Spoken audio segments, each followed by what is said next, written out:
नमस्कार, मैं हूं दिव्या और आप देख रहे हैं आंखें न्यूज 24। आइए सबसे पहले नजर डालते हैं आज के मुख्य समाचारों पर।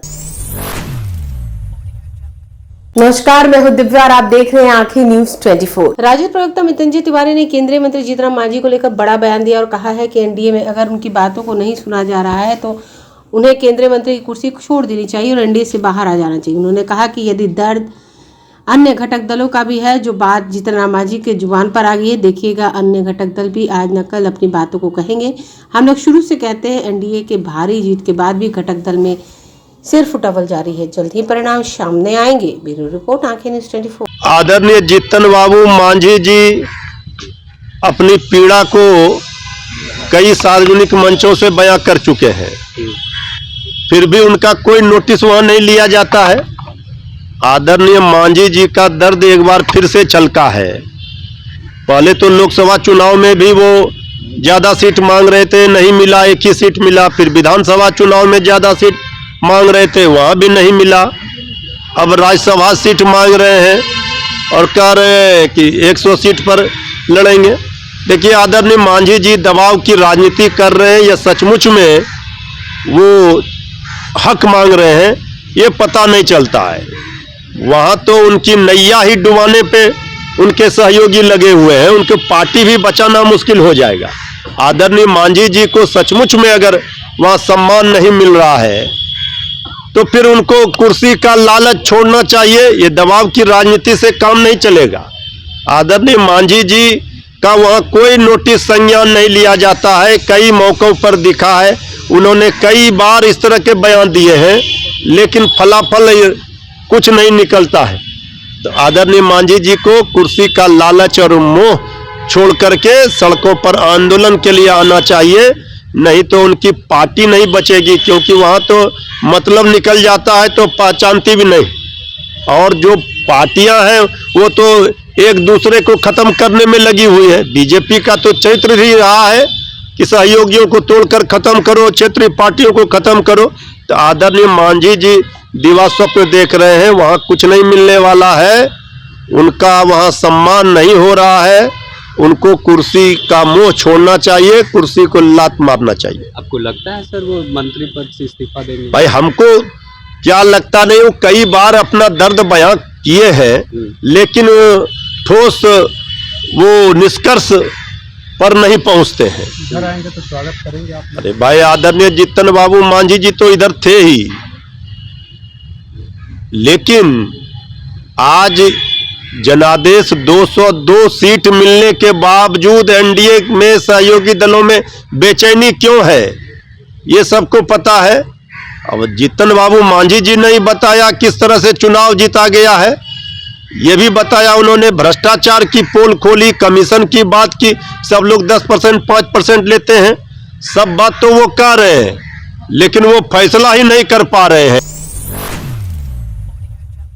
नमस्कार, मैं हूं दिव्या और आप देख रहे हैं आंखें न्यूज 24। कटिहार में राज्यसभा सह राष्ट्रीय लोकसभा के राष्ट्रीय अध्यक्ष उपेंद्र कुशवाहा एक दिवसीय दौरे पर है। इस दौरान उन्होंने पत्रकारों से बात करते हुए मुद्दे पर खुलकर बात की। हिजाब विवाद पर उन्होंने मुख्यमंत्री के समर्थन में इसे बेवजह तूल नहीं देने की नसीहत देते हुए कहा कि मुख्यमंत्री अभी जिस उम्र में उन्होंने जिस लड़की के साथ ऐसा किया वह फादरली एटीट्यूड के अलावा और कुछ भी नहीं था। राष्ट्रीय लोक मोर्चा के राष्ट्रीय अध्यक्ष ने कहा, बिहार में चुनाव परिणाम के बाद पार्टी उत्साह में और अब कई राज्य में संगठन विस्तार किया जा रहा है। वोट मैनेज को लेकर पूर्व सीएम जीतन राम मांझी द्वारा दिए गए बयान पर कड़ी प्रतिक्रिया दी और कहा किसी को भी इस तरह के गलत बयान नहीं देने चाहिए। उन्हें लगता है वो अपने पार्टी कार्यकर्ताओं को उत्साहित करने के लिए ऐसा बयान दिए हैं। अब मुझको खुद ही आश्चर्य हुआ कि भारत सरकार में मंत्री हैं, मांझी जी इतने सीनियर लीडर हैं, बिहार के मुख्यमंत्री रह चुके हैं, और कैसे उस तरह की बात बोल रहे हैं। बहुत ही आपत्तिजनक बात है। मुझको लगता है कि उनकी बातों में सच्चाई नहीं है। अपने कार्यकर्ताओं के मनोबल को बढ़ाने के लिए उन्होंने ऐसा कहा है, लेकिन जो कुछ भी कहा उनको नहीं कहना चाहिए था, गलत कहा है, आपत्तिजनक कहा है। इधर ही सर, ये आजकल में वो एक और जीतन राम मांझी का एक बात आया है कि वो एनडीए से वो राज्यसभा सीट मांग रहे हैं, नहीं देने पर मंत्री पद छोड़ देंगे और एनडीए से अलग हो जाने की बात नहीं। यह बात तो उनकी पार्टी का मामला है और एनडीए के बीच का मामला है। इस बात पर चर्चा एनडीए के अंदर अगर कभी होगी तो वहां हम अपनी राय रखेंगे। इस विषय पर सार्वजनिक रूप से हम राय पहले भी नहीं रखते रहे, अभी भी नहीं रखें। अंतिम सवाल सर, बांग्लादेश में हिंदुओं पर अत्याचार हो रहा है, इसको कैसे? निश्चित रूप से देखिए, दुनिया में कहीं भी किसी धर्म के लोगों के ऊपर अत्याचार नहीं होना चाहिए, चाहे हिंदू धर्म के लोग हो, इस्लाम धर्म के लोग हो, कहीं भी दुनिया में धर्म मानने की स्वतंत्रता एक तरह से मानवीय स्वतंत्रता है। अपने यहाँ हिंदुस्तान के संविधान में तो कानूनी स्वतंत्रता दी गई है सब लोगों को, जिस धर्म को मानना हो लोग माने, उसमें कोई हस्तक्षेप राज्य का सरकार का नहीं है। बाकी देशों को भी इसी आधार पर चलना चाहिए, क्योंकि धर्म भी मानवता की रक्षा के लिए है, और कोई भी व्यक्ति पहले व्यक्ति है, मानव है, फिर धर्म को मान रहा है, तो जिस धर्म को कोई मान रहा है उसकी इच्छा है, धर्म के नाम पर किसी को प्रताड़ित नहीं किया जाना चाहिए। बांग्लादेश में जो कुछ खबर आ रही है बहुत ही उचित नहीं है, इस तरह का बर्ताव नहीं होना चाहिए। इसमें हिंदुओं को क्या वापस सरकार को लाना चाहिए? देखिए, वो तो एक अलग विषय है, उसके लिए कानून बना हुआ है, उस कानून के तहत जो जहां आ रहे हैं जा रहे हैं, तो भारतीय सरकार उनको नागरिकता दे ही रही है, तो कानून के तहत कहीं से कोई आवे जाए, उसमें क्या दिक्कत है। देश के अनेक राज्यों में पार्टी का विस्तार करना है, और अभी जम्मू कश्मीर में, हरियाणा में, उत्तर प्रदेश में सब जगह पार्टी की कमेटी बनी है। अब इस तरफ भी असम में आजकल में नोटिफिकेशन होगा, मेघालय में, पश्चिम बंगाल में, तो जहां जहां लोग पार्टी से जुड़ रहे हैं सब जगह पार्टी को विस्तारित किया जा रहा है। और स्वाभाविक रूप से बिहार में इतना अच्छा जनता ने आशीर्वाद दिया है, तो इस आशीर्वाद से मिली हुई ताकत का इस्तेमाल बिहार के लिए भी और पार्टी के संगठन विस्तार में बिहार से बाहर के लिए भी पार्टी करेगी। सर एक सवाल है कि ये नीतीश के हिजाब मामले को सर कैसे देखते हैं? देखो, तो देखने का अपना अपना नजरिया है लोगों का।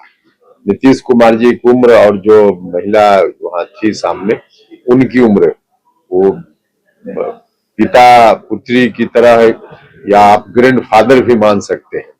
तो इतना जब उम्र में अंतर है, तो अपने घर में बेटी होती है, पोती होती है उस उम्र की, तो उसको स्नेह प्यार आदमी देता है कि नहीं देता है। तो उस भाव से भी लोगों को देखना चाहिए, जो नीतीश जी की जो उम्र है उस हिसाब से। अब विपक्ष के लोग अनर्गल बात कर रहे हैं। नमस्कार, मैं हूं दिव्या और आप देख रहे हैं आंखें न्यूज 24। जीतनराम मांझी के बयान पर बिहार सरकार के मंत्री दिलीप जायसवाल का बयान। मांझी एनडीए के मजबूत साथी हैं। लोकसभा चुनाव के दौरान भी उन्होंने कविता कही थी। जीतनराम मांझी हर हकीकत को समझते हैं। राज्यसभा के उम्मीदवार के 43 से 44 विधायक की जरूरत होगी। मांझी एनडीए घटक दल के अभिभावक है। ब्यूरो रिपोर्ट, आंखें न्यूज 24। ये माननीय जीतनराम मांझी जी एनडीए घटक दल के एक मजबूत साथी हैं। चुनाव के वक्त भी जब सीट का बंटवारा हो रहा था तो उन्होंने कुछ कविता कही थी। वो हर वक्त बहुत सीधे और पारदर्शी स्वभाव के नेता हैं, और आपको मिर्च मसाला मिल जाता है मीडिया को, लेकिन सच्चाई ये है कि जीतनराम मांझी जी हर हकीकत को समझते हैं कि एक राज्यसभा सदस्य के लिए कम से कम 43-44 विधायक चाहिए और उनका मत चाहिए। इसलिए जीतनराम मांझी जी एनडीए घटक दल के को हर वक्त मजबूत रखना चाहते हैं, और वो एनडीए घटक दल के अभिभावक के तरह है।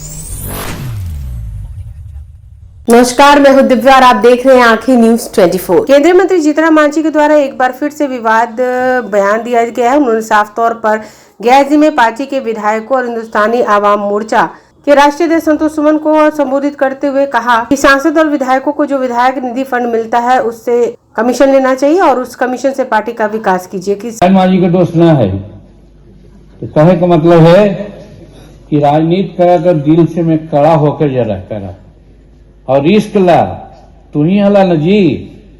2017 में पत्रकार भाई सुन ला, ताल कटोरा स्टेडियम में हम जब कहली कि हम मीटिंग करवाई तो वही कुछ न हला नहीं, कुछ बोला यूनिसेफ के कुछ तो हलन पापा तो ऐसा न कर दे, ताल कटोरा में तू औसन काम कहाँ कैसे करबो तू। हम कहली कि देख जीतन मांझी जो सोचा ऐसे करे है, एक मजदूर के बेटा सोचते कि राजनीति में आवा है तो हम राजनीति में अली ना, ऐसी ये करब तोरा जो काम करे सो करा। अब इतना बढ़िया 2017 में ताल कटोरा में मीटिंग कैली कि वहां के पत्रकार मुखादे कहे लगल मांझी जी ये भाजपा और कांग्रेस के सिवाय दूसरा के इतना हिम्मत न हल कि ऐसा कार्यक्रम होगा से कैली है। मन के थोड़ा कमजोर मत कर संतोष जी, ई कहियो अरे जीतन मांझी के पीछे तो रामजीत मांझी हल्थी हरवाहा और संतोष मांझी के पीछे होकर बाप जीतन मांझी हती भारत सरकार के मंत्री। तू कहा मन में छोट करा है? कहे का मतलब यह है कि आगे लड़ाई यही हो, आगे लड़ाई तू हर जगह संगठित करके रह कहते तेरा 5 सीट देव तब क्या करब तू? तैयारी थोड़ा करे के चाहिए कि हम कम से कम 100 सीट लड़ब और 100 सीट लड़ब तो दोनों बात होगा। लड़ जा तो 6% वोट आवा तो हमारा मान्यता प्राप्त हो जाए, अगर जीत गई 10-15 सीट तो भी मान्यता प्राप्त हो जाए, हमारा मिल जाए। इस उद्देश्य लेकर के तोरा आगे की चले के चाहिए, उद्देश्य सदा हाई रखे के चाहिए। अब जब तक आकाश पाताल के साथ लेके चलवा तो ये काम ना हो तो ने हम क्या कहियो कि मन के मेरा ऊंचा करा और हम साथ ही जी। अरे हमारा 3 लाख रुपया लमनी मिठान में भूया बोला है। आज बतावा ना, नारायण मांझी की तो गलती है, कोई करते ही अब पत्रकार के कहवे तो दूसरा बात तो हम कह दे। हर MP MLA कमीशन ले आएगी। हम 5 साल वाला कहली कि 5 करोड़ मिला हो ना भाई, अगर 10 पैसा मिला है तो 40 पैसा ने 40 लाख हो जीतो। सब पार्टी के हम दे दिली कि ले में गाड़ी खरीद को मतलब खैर फलना कर, ये न करे था, तीन का दोष है। और यहू साल अगर चाहवा तो हमारा पैसा का जरूरत न है, हम वो इनो साल देवो तो 40-80 लाख हो जी। तो 80 लाख कोई पार्टी को होती तो मामूली बात है जी। तहसीला तो कम से कम तहसील बाबा न 5-10% पर जाए तो 5% पर दावा, तू 5% पर लेकर के करा। ए भैया तो हनी सब एक दूसरा बात मत बोली। पत्रकार लोग हमारे बतिया के दूसर बोले बात कर रहे थी, तो कहे कि मतलब हमारा पास ताकत है, हम कर सके ही, खाली मन बनावे के चाहिए। इसलिए ये बात सही कहला कि हमनी के सिर्फ गए और मगज न करे के चाहिए। हमनी पूर्णिया में मामूली आदमी थी, हमनी को मुंगेर भागलपुर में मामूली आदमी थी, हमनी के यहाँ तक बेतिया उतिया में भी आदमी थी। सब जगह हमनी रंग अच्छा से कर सके, लेकिन एकदम निष्ठा करके रहा कि अगला पार्टी में हमारा 100 सीट मिले के चाहिए, हम लेवे 100 सीट, और न तो इनकलाब जिंदाबाद अलग झंडा लेकर के हम चलबो।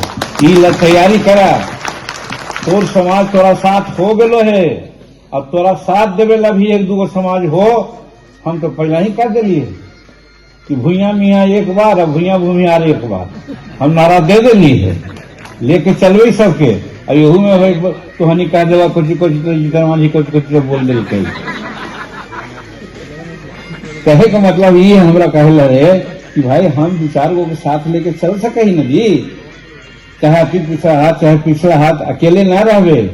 हमरा 5% पूंजी है तो हमरा सुधिया जरूर मिल जाए, अब मिल जात तो हम केकरो से पीछे न रहे। तो ये वजह से इतना बड़ा जीत होले है नीतीश कुमार के और नरेंद्र मोदी जी के, हम ही प्रशंसा कराइए, बहुत उनका हम धन्यवाद दिए। लेकिन जरूर हम कहिए कि समुद्र मंथन में एक चिड़ैया कैसे जा हल चोचवा मार के चला हल, तो हमारा आराम से कहती कि अब तक तो चिड़ैया ऐसे करा है, तो कहती चिड़ैया के समझ नहीं रहे। उसका मनसा तो है कि हम कम से कम समुद्र के सोख लेंगे, तो वैसी हमनी के मनसा रहे के चाहिए कि हम ऐसा करब। चूंकि हमारा साथ तू धोखा दिला है, न कैला है, साफ हम कहिए हमारा साथ बेईमानी कैला है, दोनों बार बेईमानी कैला है, हमरा कम समझला है तुम, और हमरा तू कम समझ के गलती कैला है, और वो गलती दोहरेबा तो हम भी अपना रास्ता अलग लेवो। हम तो भाई यही कहबो, पार्टी के नेता तू है, पार्टी के सर्वस्व तू है, जे विचार हो तो करिया, लेकिन हमरा अगर संरक्षक में रक्षक माना है तो हम तो रहनी की यही राय देवो कि तोरा ऐसे ही करे के चाहिए, तब आगे बढ़वा, न तो न बढ़वा। बस यही कह करके हाँ हो गलो छोड़ा, यही कह करके हम बाबा दशरथ मांझी के चरण में, बाबा भीमराव अंबेडकर के चरण में, और बाबा ज्योतिराव फूले जिनकर कल पुण्यतिथि है, सबके चरण में अपना माथा नवाते भर में सबसे प्रार्थना कर रही कि ये तीनों युग पुरुष हमर समाज के तू बल दा कि जब बनैली है हिंदुस्तानी अवाम मोर्चा सेकुलर तो सचमुच में हिंदुस्तानी अवाम मोर्चा सेकुलर लोग के दिखला दे कि हम ही हमरा। इसके बाद बिहार में जमकर राजनीति शुरू हो गई है। एक तरफ सत्ता पक्ष में बैठी भाजपा मांझी के इस बयान से अपने आप को अलग कर रही है तो और उनका व्यक्तिगत बयान बता रही। सांसद विधायक निधि और कमीशन को लेकर जीतन मांझी जी द्वारा कही गई बातें उनकी व्यक्तिगत सोच और निजी राय है। भाजपा का इस प्रकार के किसी भी बयान या सोच से कोई लेना देना नहीं। भारतीय जनता पार्टी स्पष्ट रूप से मानती है कि जनप्रतिनिधियों को मिलने वाला हर एक पैसा जनहित, विकास और पारदर्शिता के लिए है, न कि किसी तरह के कमीशन या निजी इस्तेमाल के लिए। Bhajpa zero tolerance to corruption की नीति पर चलने वाली पार्टी है और किसी भी स्तर पर भ्रष्टाचार को स्वीकार नहीं करती। माननीय जीतन मांझी जी को इस तरह के बयानों से बचना चाहिए। दूसरी ओर इसको लेकर विपक्षी पार्टियों ने जीतन राम मांझी के इस बयान पर सरकार को घेरा और कहा है सरकार की मंशा गरीबों और विकास से दूर बैठे व्यक्तियों के लिए जो है वह सामने आ चुकी है। देखिए, जीतन राम मांझी जी ने आज भारतीय जनता पार्टी के संबंध में जो सच और सच्चाई से लोगों को अवगत कराया, रूबरू कराया और अपने पुत्र संतोष सुमन से भी कहा कि भाजपा के बेईमानी के खिलाफ संघर्ष, आंदोलन और इनकलाब करने के लिए तैयार रहना होगा। लेकिन जीतन राम मांझी जी, आप अपनी बात पर टिके नहीं रहते हैं। आप कहीं ना कहीं मोल भाव और सौदेबाजी की राजनीति करते हैं और उसी तरह की राजनीति भारतीय जनता पार्टी भी अपने अलायंस पार्टनर के साथ करती है। भारतीय जनता पार्टी और आप में चोली दामन का रिश्ता है। एक दूसरे के साथ कहीं ना कहीं राजनीतिक रूप से साधने का जो आप लोगों का खेल चलता है वो स्पष्ट रूप से दिखता है। चुनाव से पहले जीतन राम मांझी जी भी इसी तरह की बातें किया करते थे, लेकिन चुनाव के बाद फिर उन्होंने जब इस बात को स्वीकार कर लिया कि डीएम को मैनेज करके उन्होंने 2020 के चुनाव में टेकारी से अपने प्रत्याशी को जितवाया और लोगों के बीच जब कहीं ना कहीं चुनाव आयोग, भारतीय जनता पार्टी और जीतन राम मांझी जी की भद्द पिटने लगी तो अब उससे ध्यान भटकाने के लिए जीतन राम मांझी जी इस तरह का वक्तव्य दे रहे हैं।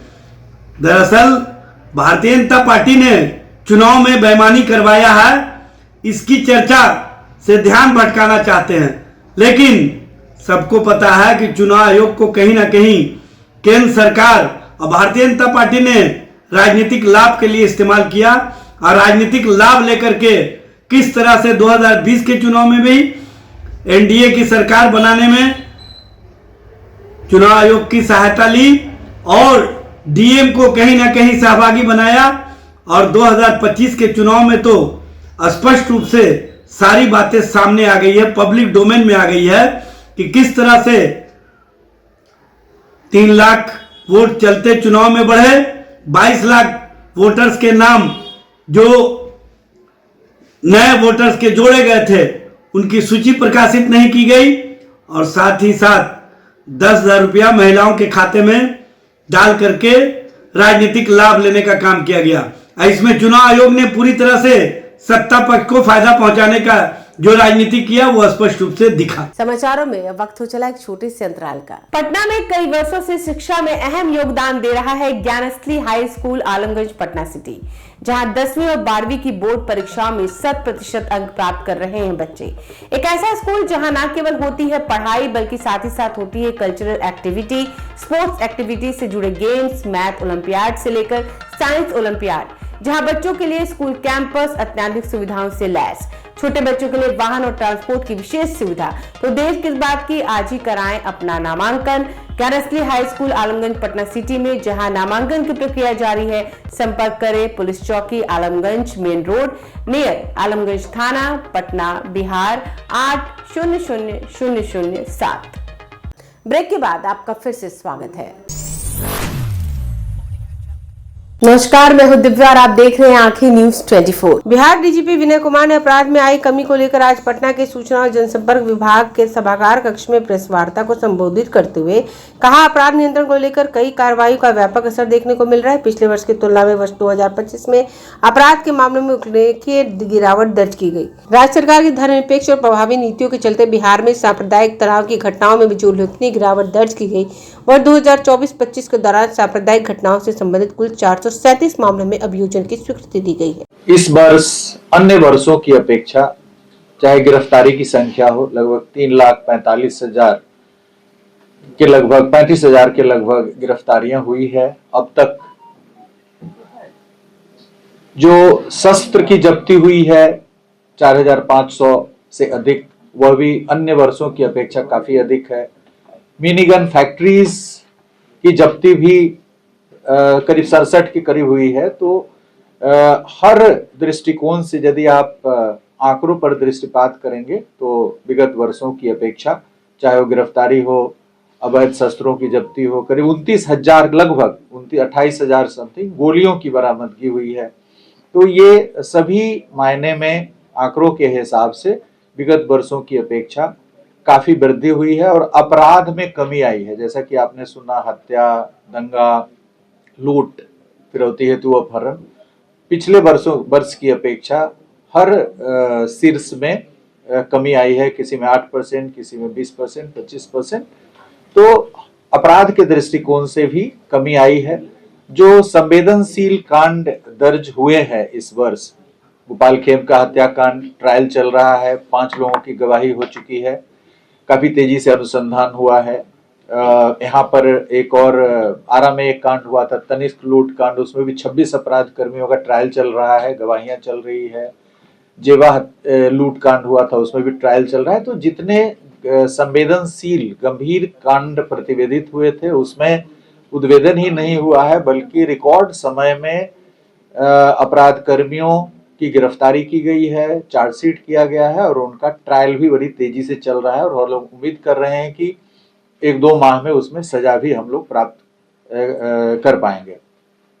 तो आपने सुना कि नक्सल परिदृश्य में काफी परिवर्तन हुआ है।